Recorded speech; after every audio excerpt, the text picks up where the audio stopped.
Bonjour, bienvenue sur jean-pierrevillade.com. Je vous propose un nouveau tutoriel sur EBP Comptabilité OpenLine sur la création d'un dossier. Lorsque vous allez installer EBP OpenLine, vous allez avoir cet écran d'accueil pour créer un nouveau dossier.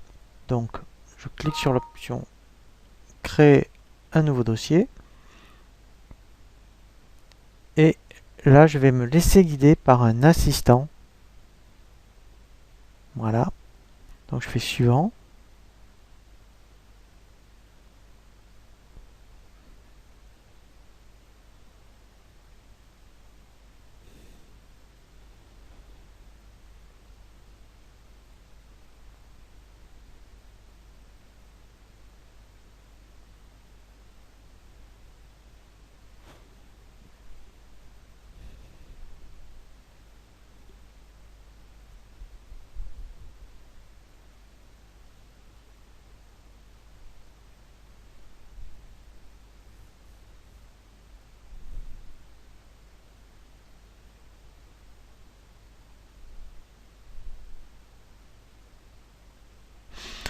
Ensuite, il me demande si vous conseille donc fortement, si admettons vous avez plusieurs logiciels de la même gamme, de cocher tous les logiciels pour lesquels vous avez la gamme OpenLine. Donc là je vais le décocher parce que ça va être un peu long sinon, mais à la création, mais sinon je vous invite vraiment à cocher gestion commerciale si vous avez la GESCOM et la paye par exemple. Donc là je continue, je fais suivant et je vais cliquer sur voilà, donc je mets le nom de ma société, SARL Mercier, admettons.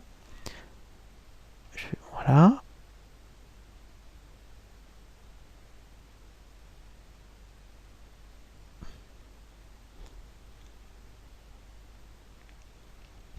Donc là, je vais remplir toutes les informations administratives. Donc, alors, civilité du contact, c'est le nom du responsable. Alors, c'est facultatif, hein, vous n'êtes pas obligé. Voilà, donc là, je vais mettre l'adresse, le code postal. Voilà. Donc, alors, pareil, un département pays, c'est pas obligatoire. Je continue. Donc là, toujours pareil, ce sont les informations administratives. Donc là, si vous avez un numéro de TVA Intracom, je vous invite à le mettre. Donc ça, il suffit de prendre votre numéro de déclaration de TVA, c'est indiqué. Donc ensuite la territorialité, donc si vous êtes en France, et ensuite le mode de calcul de TVA. Donc ça c'est très important. Si vous faites du négoce, vous êtes à la facturation. Si vous faites de la prestation, vous mettrez donc ici encaissement. Donc si vous faites du négoce, vous mettez débit, et si vous faites de la prestation, vous mettez encaissement. Et vous pouvez faire les mettre mixte si vous êtes un revendeur informatique. Admettons, vous vendez du matériel et vous faites de la formation, ben vous êtes assujetti au débit sur la vente de matériel et aux encaissements sur la formation. Voilà. Donc là, effectivement, je peux importer tous les codes postaux. Donc vous voyez, ça va prendre un peu de temps. Donc là, pour le tutoriel, je vais le décocher, mais sinon, je vous invite à le laisser cocher. Je fais suivant. Ah, alors, je me suis trompé. Je reviens sur le numéro 138. Alors, c'est pas grave. En tout cas, c'est pas bloquant. Vous voyez, il y a un message d'information. Voilà. Donc ensuite, voilà, très important, la date d'exercice. Donc là, mettons, si vous venez de commencer on est en 2014, que votre exercice est 1er janvier 31-12, donc là, vous mettez 1er janvier 31-12. Hein. Si vous êtes au 1er mars, admettons, ben, vous mettrez ici 1er mars. Voilà. Ensuite, donc, lui va gérer N plus 1. Donc ensuite, hein, ce sera EBP qui va générer automatiquement les exercices. Et vous indiquerez le plan de comptable qui doit rapatrier. Alors, c'est vrai que quand on commence, vous allez personnaliser beaucoup de comptes. Donc moi, je vous conseille plutôt de prendre un plan de compte abrégé. Voilà, et je fais lancer.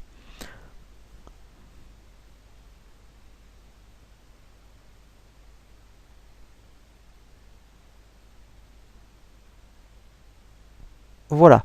Donc là, en fait, il est créé. Donc vous voyez, il me repropose de pouvoir lier mon dossier avec d'autres applications, avec des applications ABP. Et là, donc, je vais utiliser mon dossier. Voilà, donc là, il me propose un écran de démarrage. Par contre, c'est pas parce qu'on a créé la société que tout est bien paramétré au niveau des informations société. Donc si vous avez besoin d'y revenir, c'est dans le menu ici paramètres. Voilà, donc là ce qui est intéressant, c'est qu'à chaque fois que je change ici de menu au niveau du volet de navigation, ici j'ai toujours un écran de démarrage. Donc là, je vais prendre information société.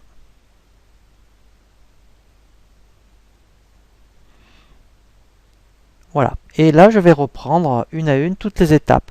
Donc là, première chose, c'est les informations administratives. Donc là, je vais indiquer un SIRET.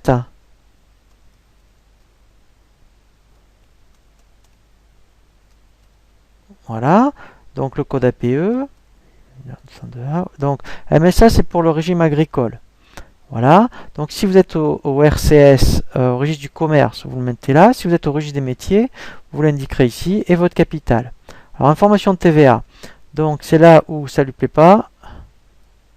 410, 418, 738. Voilà. Donc ensuite, au niveau du type de société, c'est là où vous allez indiquer si vous êtes une SA, voilà. Alors si vous êtes une SARL, admettons, vous mettrez autre redevable. Là, le SIE, c'est le centre des impôts. Donc ça, c'est très important. C'est en plus obligatoire pour la déclaration de TVA. Donc là, il faudra mettre. Donc là, il suffit de prendre votre déclaration de TVA et tout est indiqué par rapport à ces informations ici. Ensuite, c'est votre régime. Donc là, si vous êtes, vous voyez, admettons mensuel, trimestriel, voilà. Et le mode de calcul. Donc là, il le reprend. Ensuite, voilà, donc si vous faites la télédéclaration, vous cocherez télétransmettre la TVA. Par contre, là, effectivement, il faudra bien renseigner le déclarant. Si c'est une autre personne qui le fait pour vous, un partenaire, vous cocherez ici l'information. Donc là, voilà, c'est normal. Et vous indiquerez ici l'information du partenaire, ici EDI. Donc il faut d'abord renseigner ici. Et après, on coche ici. Comme ça, il va chercher le partenaire. Si vous avez un organisme de gestion agréé qui peut télétransmettre, pareil, vous cochez. Donc là c'est pareil, hein, il faut mettre d'abord le partenaire et ensuite après quand vous cochez, il va aller chercher les informations. Alors le représentant fiscal c'est un peu particulier, c'est si vous êtes dans une situation comme voilà, représentant fiscal ou liquidateur judiciaire, vous le renseignerez ici. Donc là le logo, rien de particulier, expert comptable. Donc là vous pouvez renseigner les coordonnées de votre expert comptable et contact, c'est le nom de votre expert. Centre des impôts, donc là vous indiquez à quel centre vous êtes rattaché. Le SIE, là voilà, pareil, hein, donc ça reprend aussi les coordonnées des centres des impôts. Alors voilà, très important, les options comptables. Donc au niveau des à nouveau, donc là il faut indiquer, donc par défaut, moi je vous conseille de laisser avec détail. Comme ça, au moins, justement, c'est plus facile pour tous les comptes en plus de la classe 4 pour les lettrés. Le mode de génération, donc, soit vous pouvez en générer un à la création de l'exercice, si vous faites une reprise de comptabilité. Sinon, après, ça sera à la clôture. Et à la clôture d'un exercice, et bien, lui, vous générera les à nouveau. La mode de mise à jour, donc, soit manuellement, et c'est à vous de lancer manuellement l'opération de génération des à nouveau, soit vous demandez, moi ce que je vous conseille, c'est qu'il le change automatiquement lorsque vous allez changer d'exercice. Et ça, ce sont les comptes si on détecte un bénéfice ou une perte. Environnement de saisie, donc là, il n'y a rien à toucher. Les fiches comptes, voilà, donc là, c'est vraiment très intéressant. Si vous voulez changer la longueur des comptes, il faudra aller dans l'assistant pour changer la longueur. Ce que je vous conseille d'ailleurs, parce que par défaut, vous voyez, ils sont à 15. Donc normalement, on peut laisser 15 clients fournisseurs. Ça vous laissera beaucoup de place pour les codes alphanumériques. Par contre, pour les comptes généraux 6 et 7, là je vous conseillerais 6, c'est de cocher, compléter à droite par des zéros. Comme ça, il mettra des zéros. Si vous créez, mettons, 626, et bien lui mettra 626 000. Le rapprochement bancaire, par contre, je vous le conseille, c'est beaucoup plus facile que par journal. Échéancier, donc là c'est très intéressant, ben justement si vous voulez la génération des échéanciers, je vous conseille de laisser échéancier plutôt qu'automatique parce qu'à chaque fois à la saisie, il va vous ouvrir la fenêtre des échéanciers. Le lettrage, donc ça c'est pour savoir si vous quelle forme de lettrage vous voulez faire. Donc là je vous conseille plutôt le lettrage que le lettrage approché. Voilà, donc là si vous cochez autoriser le lettrage automatique au pointage, à chaque fois que vous allez pointer une facture que vous avez réglée avec les modes de règlement, lui il va vous la lettrer. Lettrage en cours de saisie, ça c'est intéressant. Alors tout dépend si vous êtes comptable ou pas. Si vous avez un profil comptable, ça va peut-être vous agacer que le lettrage se fasse à chaque saisie. Par contre, si vous avez que quelques règlements de temps en temps, ben, lui à chaque fois il va vous ouvrir une fenêtre de lettrage et vous lettrez votre règlement. Voilà, donc après respecter les règles de création, voilà, donc entre les racines et le détail. Donc si vous le cochez, voilà, effectivement, il va vérifier que toutes les racines, vous n'allez pas les utiliser. Import d'écriture, donc ça veut dire que quand vous êtes de la GESCOM, mettons, sur la compta, de la paye vers la compta, vous pouvez éventuellement dire avant, par sécurité, qu'il vous les importe en mode simulation et après, on les bascule en mode brouillard. Voilà, sachant qu'on peut les modifier. Et là, si vous cochez récupérer automatique les écritures à l'ouverture du dossier, automatiquement, dès que vous ouvrez votre dossier de compta, s'il y a eu un import qui a été fait, il va vous les récupérer. Pourquoi pas. Le lettrage, donc là, voilà. Donc là, si vous faites un enregistrement automatique, ça veut dire qu'au lieu de faire du lettrage manuel, le lettrage va se faire en lettrage auto, systématiquement. L'écart maximum, donc ça c'est le seuil pour lequel vous allez autoriser qu'éventuellement il y a une erreur au niveau des règlements pour qu'il vous génère une écriture d'OD pour les écarts. Donc en général le maximum qu'on autorise c'est 1 euro. Donc ça veut dire que tout ce qui est en dessous d'1 euro, si vous lettrez une écriture, une facture avec un règlement ou une différence de 10 centimes, vous pouvez les lettrer et lui va vous passer une écriture de régularisation sur le débit au crédit et dans le journal d'OD. Les notes de frais, donc ça c'est un peu particulier, il y a une possibilité en option voilà, par rapport à avoir un système de notes de frais et qui les comptabilise dans le journal d'OD. Le rapprochement bancaire, donc là effectivement si vous cochez ignorer les lignes de balance d'ouverture, ça veut dire que effectivement si vous faites des situations intermédiaires, toutes les lignes qui ont été saisies par rapport à des balances d'ouverture, elles seront ignorées. Si vous faites donc ce type on va dire de simulation par rapport à des effectivement des situations intermédiaires, vous pouvez le cocher. Règlement, voilà, donc là c'est le mode règlement par défaut et la banque que vous utilisez. Donc effectivement là je vous conseille de créer votre banque principale. Voilà, donc là après on fait ajouter, je peux le faire, voilà, et là je crée ma banque. Alors mettons je vais mettre BP, voilà, banque populaire, mettons, voilà, donc là c'est les coordonnées, la comptabilité, le compte comptable que je vais utiliser, le journal dans lequel, voilà, je vais mettre mes écritures et coordonnées bancaires, là c'est le RIB, voilà. La saisie, très important, donc là effectivement si vous cochez alerte sur les montants, si vous utilisez des montants négatifs, il va vous le dire, alerte sur les comptes, pareil, en fonction des journaux. Et les comptes que vous utilisez vous dira si effectivement si ces comptes sont autorisés par rapport au journal sur lequel vous êtes. Alerte sur les doublons des numéros de pièces, ça je vous conseille de le laisser. Et ensuite voilà, enregistrement automatique. Alors ça veut dire quoi? Ça veut dire que sur certains journaux, si à la fin de la saisie ce n'est pas équilibré, si vous cochez ce compte, ça veut dire qu'en fait il va forcer, on va dire, l'équilibrage et vous pourrez sortir. C'est assez dangereux parce qu'après si vous y revenez pas rapidement, vous ne saurez plus si ce journal n'était pas équilibré. Donc moi je vous conseille de ne pas le cocher. Et voilà, les comptes d'équilibrage, effectivement, là, il vous demande quel est le compte d'attente, donc c'est le compte 471. Voilà, donc si un jour vous n'êtes pas équilibré, il vaut mieux mettre le 471, vous pouvez sortir, mais vous pourrez après revenir sur le compte 471.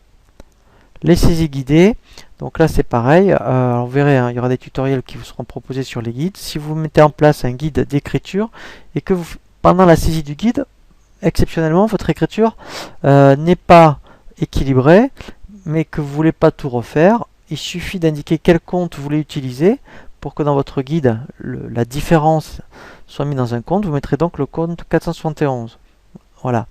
Et pareil, voilà, vous pouvez, voilà, si vous mettez utiliser le compte d'équilibrage, voilà, il utilisera le compte 471. La saisie pratique, donc là on verra tous les modes de saisie justement sur EBP Compta OpenLine.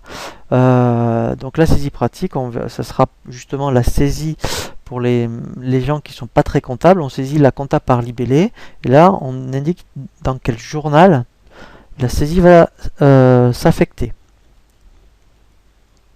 Les situations de compte client, donc ça c'est les lettres de relance. Donc là on peut modifier les 3 niveaux de relance, comme ça en fonction des situations. Si on doit prendre la 2 ou la 3, on peut le laisser par défaut ou personnaliser vos lettres de relance en fonction de votre société.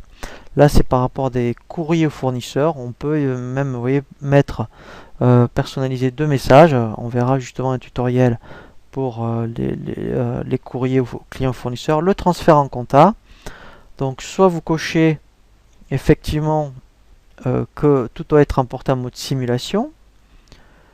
Ça c'est intéressant. Moi je vous conseille de cocher autoriser la déliaison. C'est-à-dire que si vous avez la gestion commerciale, si vous ne le cochez pas, quand vous faites le transfert en compta, ce n'est pas modifiable parce que les écritures viennent d'un import. Si vous le cochez, en fait, après les écritures sont complètement autonomes sur la compta. Vous pouvez les modifier. Donc moi je trouve ça assez souple. Je vous conseille de le cocher. Voilà, donc là vous pouvez limiter le nombre de lots de transfert compte, limitation, mais vous pouvez laisser par défaut. Et ça c'est intéressant, je vous conseille de le cocher, c'est qu'il va créer des comptes pendant la synchronisation.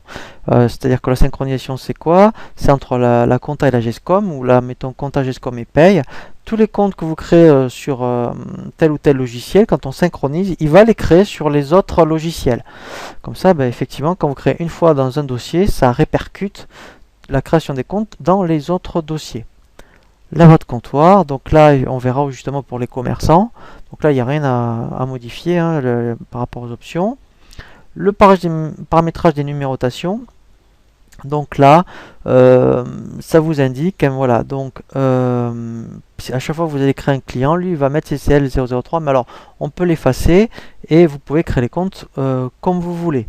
Voilà, si vous voulez pas qu'il garde cette numérotation. Voilà, ensuite après ici, on ne touche rien. Donc là, le paramétrage entre guillemets de la société, voilà, est terminé. Donc après on verra sur d'autres tutoriels comment créer les journaux, effectivement, et comment créer le plan comptable. Voilà pour le tutoriel sur la création d'un dossier et le paramétrage société sur EBP Compta OpenLine. Je vous dis à très bientôt sur jeanpierrevillade.com pour un nouveau tuto.